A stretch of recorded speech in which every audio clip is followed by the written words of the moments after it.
Қорғас 2024 жылы қалай өзгерістерге ұшырады? Кіру жолдары, жалпы билет құнының бағасы, қандай заттар сатылады? Толық осы видеода айтатын боламын. Сіз арнаға тіркеліп, лайк басуды ұмытпаңыз. Ал мен алдыңғы жылы 2023-тегі Қорғас туралы жалпылама видео салған болатынмын. Оның қаралымы 23 мыңдай болыпты. Ал биыл 2025 жылғы Қорғастың жалпы өзгерістері туралы айтатын боламын.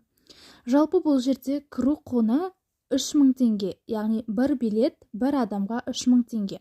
Удостоверениемен немесе өзіңіздің паспортыңызбен кірсеңіз болады. Сондай-ақ билет құнын Каспимен немесе наличка түрінде төлесеңіз болады. Яғни QR арқылы кейін көрсетіп өтетін боласыз. Жалпы Қорғасқа, яғни Хоргосқа келгенде, бұл жерде негізгі 3 түрлі үлкен сауда орталығы бар. Кинг-Конг, яғни ол жерде көбінесе мехтен жасалған шубаларды, курткаларды, сондай-ақ басқа да заттарды сатады. Ал Джунхэ 1 және Джунхэ 2. Джунхэ 2 ол осы жақын арада бір 4-5 жылдың көлемінде жасалған сияқты. Бұл жерде жалпы барлық заттарды, әсіресе киімдерді, үйге керек заттарды, бытовой техникаларды, тағы басқаларын таба аласыз. Және Золотой порт, ол жерде де Джунхэ сияқты барлық зат табылады. Жалпы барлық заттың бағалары төмен әрі сапалы. Жалпы бұл Хоргосқа келгенде оптовиктерге көбінесе ұтымды болып келеді, яғни арзан бағада көптеп тауар алып барып сататындарға өте күшті жер деп ойлаймын. Осы видеода көрсетіліп жатыр. Жалпы сондай-ақ мына жерде машинаға арналған көптеген чехолдар, заттар тапсаңыздар болады. Одан кейін үйге керекті бытовой техникалар, түрлі бижутерия түрлерін, киімдерді, аяқ киімдерді, әртүрлі сезонға арналған түрлі киімдер таба аласыз.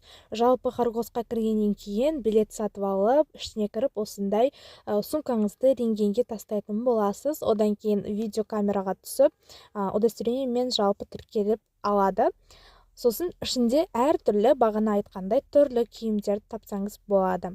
Шубаларды, түрлі курткаларды, сезондық киімдерді деген сияқты.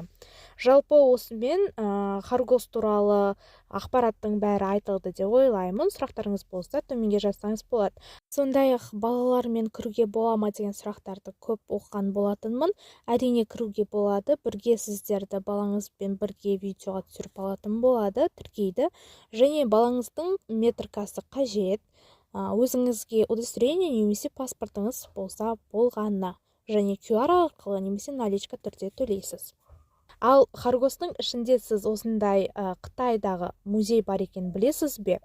Іші сондай әдемі, Қытайдың мәдениеті, жалпы суреттері, музей сияқты көрсетілген. Бұл жерге де кіру құны бар, оны нақты білмейді екен, бірақ осындай музей бар екені мәлім. Жалпы осындай сұлулықты тамашалап, асықпай жалпы МЗПСті, Хоргосты көріп шықсаңыз болады. Жалпы сұрақтарыңыз болса, комментарий бөліміне жазып кетіңіз, мүмкіндігінше жауап қайтарамын. Ақпарат пайдалы болса, арнаға тіркеліп, комментарий бөліміне жазып кетіңіз.